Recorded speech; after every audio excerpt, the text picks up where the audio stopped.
ಪಲ್ಲಂಗಕ್ಕೆ ಕರೆಯುವ ಸುಂದರಿಯರ ಸೆಕ್ಸ್ ಜಾಲ.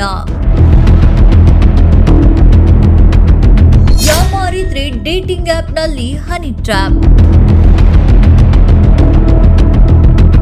ಜಗತ್ತು ಡಿಜಿಟಲೀಕರಣಕ್ಕೆ ತೆರೆದುಕೊಳ್ಳುತ್ತಿದ್ದಂತೆ ನಮ್ಮ ಸಂಸ್ಕಾರ ಸಂಸ್ಕೃತಿ ಮರೆಯಾಗಿ ಅಸಹ್ಯ ಹುಟ್ಟಿಸುವಂತಹ ಯುವಕ ಯುವತಿಯರ ಮಿತಿಮೀರಿದ ಅಸಭ್ಯ ವರ್ತನೆ ಒಂದಾದ ಮೇಲೊಂದು ಮುನ್ನೆಲೆಗೆ ಬರುತ್ತಿರುವ ಸಂಗತಿ ಪ್ರಜ್ಞಾವಂತ ನಾಗರಿಕರಲ್ಲಿ ಆತಂಕ ಮೂಡಿಸಿದೆ. ಈ ಮಾತಿಗೆ ಪುಷ್ಟಿ ನೀಡುವಂತೆ ಆನ್ಲೈನ್ ವಂಚನೆಯ ಭಾಗವೆಂದೇ ಪರಿಗಣಿಸಿರುವ ಡೇಟಿಂಗ್ ಆಪ್ ಇದೀಗ ಟ್ರೆಂಡಿಂಗ್ನಲ್ಲಿದೆ. ಮೈಮಾಟ ತೋರಿಸಿ ಯುವಕರು ಮತ್ತು ಪುರುಷರನ್ನ ಬುಟ್ಟಿಗೆ ಹಾಕಿಕೊಳ್ಳುವ ಸುಂದರಿಯರು ಕೊನೆಗೆ ಪಲ್ಲಂಗಕ್ಕೆ ಕರೆದು ಹನಿ ಟ್ರ್ಯಾಪ್ ಮಾಡಿ ಅವರ ಹಣ ಒಡವೆ ದೋಚಿ ಕಾಲ್ಕೀಳುವ ಪ್ರಕರಣಗಳು ಗಣನೀಯವಾಗಿ ಹೆಚ್ಚುತ್ತಿವೆ. ಅದರಲ್ಲೂ ಬೆಂಗಳೂರಿನಂತಹ ದೊಡ್ಡ ದೊಡ್ಡ ಮಹಾನಗರಗಳಲ್ಲಿ ಮಾಯಾಂಗನೆಯರ ಇಂತಹ ಜಾಲ ವ್ಯಾಪಕವಾಗಿ ವಿಸ್ತರಿಸಿದ್ದು, ಈ ಬಗ್ಗೆ ಎಚ್ಚರ ವಹಿಸುವಂತೆ ಪೊಲೀಸರು ಕರೆ ಕೊಟ್ಟಿದ್ದಾರೆ. ಇತ್ತೀಚೆಗೆ ಮೊಬೈಲ್ ತೆಗೆದರೆ ಸಾಕು, ಡೇಟಿಂಗ್ ಆಪ್ಗಳ ಸಜೆಷನ್ಗಳು ಮಿತಿ ಮೀರಿ ಬರುತ್ತಿವೆ.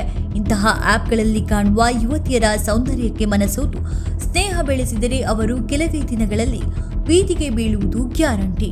ಇಂತಹ ನೂರಾರು ಪ್ರಕರಣಗಳು ಈಗಾಗಲೇ ಪೊಲೀಸ್ ಠಾಣೆ ಮೆಟ್ಟಿಲೇರಿದ್ದು ಆರೋಪಿಗಳನ್ನ ಬಂಧಿಸಿ ಜೈಲಿಗೆ ಕಳುಹಿಸಲಾಗಿದೆ. ಈಗ ಇಂತಹುದೇ 2 ಸುಂದರಿಯರ ಸೆಕ್ಸ್ ತೋಕಾ ಕೇಸ್ಗಳು ಬೆಂಗಳೂರಿನಲ್ಲಿ ವರದಿಯಾಗಿದ್ದು, ಯುವತಿಯ ಜೊತೆಗೆ ಪಲ್ಲಂಗದ ಆಸೆಯಿಂದ ಲಾಡ್ಜ್ಗೆ ಹೋದವರು ಕೋಟ್ಯಾಂತರ ರೂಪಾಯಿ ಕಳೆದುಕೊಂಡು ಠಾಣಾ ಮೆಟ್ಟಿಲೇರಿದ್ದಾರೆ. ಕೇಸ್ ನಂಬರ್ 1, ಲಾಡ್ಜ್ನಲ್ಲಿ ಪ್ರಜ್ಞೆ ತಪ್ಪಿಸಿ ದೋಚಿದಳು. ಹ್ಯಾಪನ್ ಆಪ್ ಎನ್ನುವ ಡೇಟಿಂಗ್ ಆಪ್ನಲ್ಲಿ ಪರಿಚಯವಾದ ಯುವತಿ ಲಾಡ್ಜ್ಗೆ ಕರೆದಳೆಂದು ಹೋದ ಯುವಕ ಆಕೆ ಕೊಟ್ಟ ಮತ್ತು ಬರುವ ಜ್ಯೂಸ್ ಕುಡಿದು ಪ್ರಜ್ಞೆ ತಪ್ಪಿದ್ದ. ಆಗ ಆತನ ಮೈ ಮೇಲಿದ್ದ 58 ಗ್ರಾಂ ಚಿನ್ನಾಭರಣ, 10,000 ರೂಪಾಯಿ ನಗದು, 12,000 ರೂಪಾಯಿ ಬೆಲೆ ಬಾಳುವ ಹೆಡ್ಸೆಟ್ ದೋಚಿ ಪರಾರಿಯಾಗಿದ್ದಳು. ಕೊನೆಗೆ ಸಂತ್ರಸ್ತ ಯುವಕ ಕೊಟ್ಟ ದೂರು ಆಧರಿಸಿ ಯುವತಿ ಹಾಗೂ ಆಕೆಯ ಸ್ನೇಹಿತರನ್ನ ಇಂದಿರಾನಗರ ಪೊಲೀಸರು ಬಂಧಿಸಿದ್ದಾರೆ. ತಮಿಳುನಾಡು ಮೂಲದ 24ರ ಹರೆಯದ ಕವಿಪ್ರಿಯಾ ಹಾಗೂ ಆಕೆಯ ಸ್ನೇಹಿತ ಹರ್ಷವರ್ಧನ್ ಎಂಬುವರನ್ನ ಇದೀಗ ಪೊಲೀಸರು ಬಂಧಿಸಿದ್ದಾರೆ. ವೈಟ್ಫೀಲ್ಡ್ನ ಖಾಸಗಿ ಕಂಪನಿಯಲ್ಲಿ ಕೆಲಸ ಮಾಡುತ್ತಿದ್ದ ಈ ಇಬ್ಬರು ತಮಿಳುನಾಡು ಮೂಲದ ಅವಿನಾಶ್ ಕುಮಾರ್ ಎಂಬ ಯುವಕನನ್ನ ಡೇಟಿಂಗ್ ಆಪ್ ಮೂಲಕ ಪುಸಲಾಯಿಸಿ ಲಾಡ್ಜ್ಗೆ ಕರೆದೊಯ್ದು ಹಣ ಹಾಗೂ ಚಿನ್ನಾಭರಣ ದೋಚಿದ್ದಾರೆ. ಹೌದು, ಪೀಣ್ಯ ಬಳಿಯ ನಾಗಸಂದ್ರದ ಪೇಯಿಂಗ್ ಗೆಸ್ಟ್ನಲ್ಲಿ ಅವಿನಾಶ್ ವಾಸವಾಗಿದ್ದ. ಸಾಫ್ಟ್ವೇರ್ ಕಂಪನಿಯಲ್ಲಿ ಆತ ಉದ್ಯೋಗಿಯಾಗಿದ್ದ.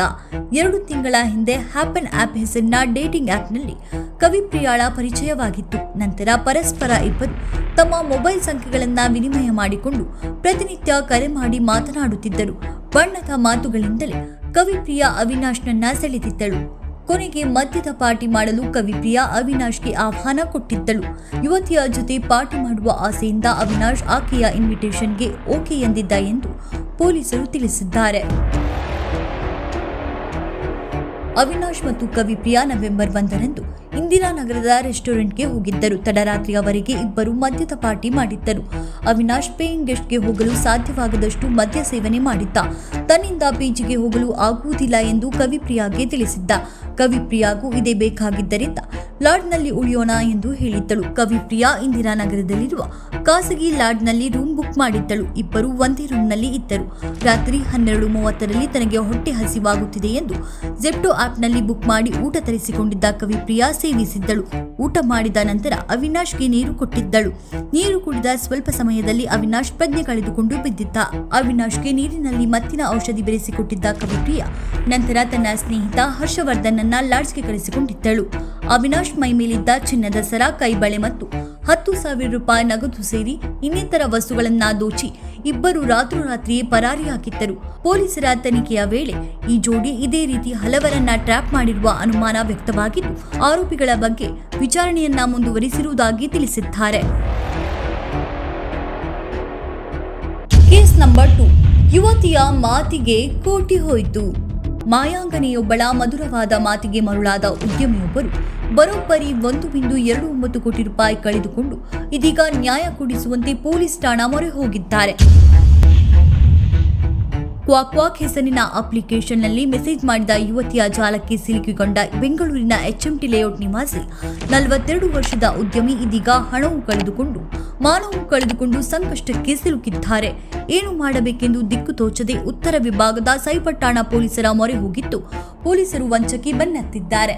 ಹೌದು, 2025ರ ಜೂನ್ 6ರಂದು ಕ್ವಾಕ್ ಎಂಬ ಡೇಟಿಂಗ್ ಆಪ್ನಲ್ಲಿ ಮೇಘನಾ ರೆಡ್ಡಿ ಎಂಬಾಕೆ ಜಗದೀಶ್ ಅವರಿಗೆ ಮೆಸೇಜ್ ಕಳುಹಿಸಿದ್ದಳು. ಇಷ್ಟಕ್ಕೆ ಮಾಯಾಂಗನಿ ಮಾಟಕ್ಕೆ ಮನಸೋತ ಜಗದೀಶ್ ಆಕೆಯ ಸಂದೇಶಗಳಿಗೆ ಪ್ರತಿಕ್ರಿಯೆ ಕೊಡಲು ಆರಂಭಿಸಿದ್ದರು. ಜಗದೀಶ್ ಅವರ ಬದುಕಿನ ಹಿನ್ನೆಲೆಯನ್ನ ತಿಳಿದುಕೊಂಡ ಮೇಘನಾ ರೆಡ್ಡಿ ಟ್ರ್ಯಾಪ್ ಮಾಡಿ ಹಣ ಕೀಳಲು ಪ್ಲಾನ್ ಮಾಡಿದ್ದಳು. ಅದರಂತೆ ಜಗದೀಶ್ ಅವರಿಗೆ ಬಿಸಿನೆಸ್ ಮಾಡುವ ಐಡಿಯಾ ಕೊಟ್ಟಿದ್ದಳು. ತನ್ನ ನಯವಾದ ಮಾತಿನಿಂದಲೇ ತನ್ನತ್ತ ಸೆಳೆದುಕೊಂಡಿದ್ದ ಮೇಘನಾ ಜಗದೀಶ್ ಅವರಿಗೆ ನಿಮ್ಮ ತಂದೆಯ ಹೆಸರಿನಲ್ಲಿ ವೃದ್ಧಾಶ್ರಮ ಕಟ್ಟಿಸುವುದಾಗಿ ಆಮಿಷ ಒಡ್ಡಿದ್ದಳು. ಅಂತಾರಾಷ್ಟ್ರೀಯ ಷೇರು ಮಾರುಕಟ್ಟೆಯಲ್ಲಿ ತನಗೆ ಸಾಕಷ್ಟು ಅನುಭವ ಹೊಂದಿದ್ದು, ಅದರಲ್ಲಿ ಹಣ ಹೂಡಿಕೆ ಮಾಡಿದರೆ ಕಡಿಮೆ ಸಮಯದಲ್ಲಿ ಸಾಕಷ್ಟು ಲಾಭ ಮಾಡಬಹುದು ಎಂದು ನಂಬಿಸಿದ್ದಳು. ಮೊದಲೇ ಮೇಘನಾ ಮೇಲೆ ಮೋಹ ಬೆಳೆಸಿಕೊಂಡಿದ್ದ ಜಗದೀಶ್ ಷೇರು ಮಾರುಕಟ್ಟೆಯಲ್ಲಿ ಹಣ ಹೂಡಿಕೆ ಮಾಡಲು ಓಕೆ ಎಂದು ಬಿಟ್ಟಿದ್ದ. ಮೇಘನಾ ಮಾತಿನಂತೆ ಪ್ಲಸ್ ಗ್ಲೋಬ್ FXW ಹೆಸರಿನ ವೆಬ್ಸೈಟ್ನಲ್ಲಿ ಜಗದೀಶ್ ಅವರು ಲಕ್ಷಗಳ ಬದಲು ಬರೋಬ್ಬರಿ 1.29 ಕೋಟಿ ರೂಪಾಯಿ ಹಣ ಹೂಡಿಕೆ ಮಾಡಿಬಿಟ್ಟಿದ್ದರು. ಆದರೆ ಜಗದೀಶ್ ಅವರ ಬ್ಯಾಂಕ್ ಖಾತೆಗಳಿಂದ 1.29 ಕೋಟಿ ರೂಪಾಯಿ ವರ್ಗಾವಣೆಯಾಗುತ್ತಿದ್ದಂತೆ ಮಾಯಾಂಗನಿ ಜಗದೀಶ್ ಅವರಿಗೆ ಕೈಕೊಟ್ಟು ಮಾಯವಾಗಿದ್ದಳು. ಲಾಭವಿರಲಿ ಹೂಡಿಕೆ ಮಾಡಿದ ಹಣವೂ ಕೊಡದೆ ನಾಪತ್ತೆಯಾಗಿದ್ದಾಳೆ. ಯುವತಿಯ ಹಿಂದೆ ಬಿದ್ದು ಕೋಟ್ಯಾಂತರ ರೂಪಾಯಿ ಕಳೆದುಕೊಂಡ ವಿಚಾರವನ್ನ ಯಾರ ಬಳಿಯಾದರೂ ಹೇಳಿದರೆ ಮರ್ಯಾದೆ ಹೋಗುತ್ತೆಂದು ತುಮ್ಮನಿದ್ದ ಜಗದೀಶ್ ಕೊನೆಗೆ ಧೈರ್ಯ ಮಾಡಿ ಸೈಬರ್ ಪೊಲೀಸ್ ಠಾಣೆಗೆ ತೆರಳಿ ದೂರು ದಾಖಲಿಸಿದ್ದಾರೆ. ಜಗದೀಶ್ ಅವರು ಕೊಟ್ಟಿರುವ ಮೊಬೈಲ್ಗಳ ನಂಬರ್ಗಳು, ವೆಬ್ಸೈಟ್ಗಳ ವಿಳಾಸಗಳ ಮೂಲಕ ವಂಚಕ ಯುವತಿಯನ್ನ ಪತ್ತೆ ಹಚ್ಚುವ ಕೆಲಸ ಆರಂಭಿಸಿದ್ದಾರೆ.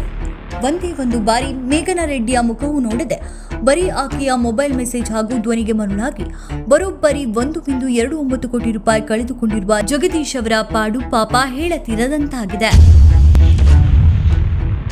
ಈ ಎಲ್ಲಾ ಬೆಳವಣಿಗೆ ಬೆನ್ನಲ್ಲೇ ಡೇಟಿಂಗ್ ಆಪ್ಗಳು ಸೇರಿ ಇನ್ನಿತರ ಯಾವುದೇ ರೀತಿಯ ಆಪ್ಗಳಲ್ಲಿ ಸಿಗುವ ಸುಂದರಿಯರಿಗೆ ಮನಸೋಲುವ ಮುನ್ನ ಎಚ್ಚರ ವಹಿಸಿ ಎಂದು ಸೈಬರ್ ಪೊಲೀಸರು ಪುರುಷ ಸಮುದಾಯಕ್ಕೆ ಸಲಹೆ ನೀಡಿದ್ದಾರೆ.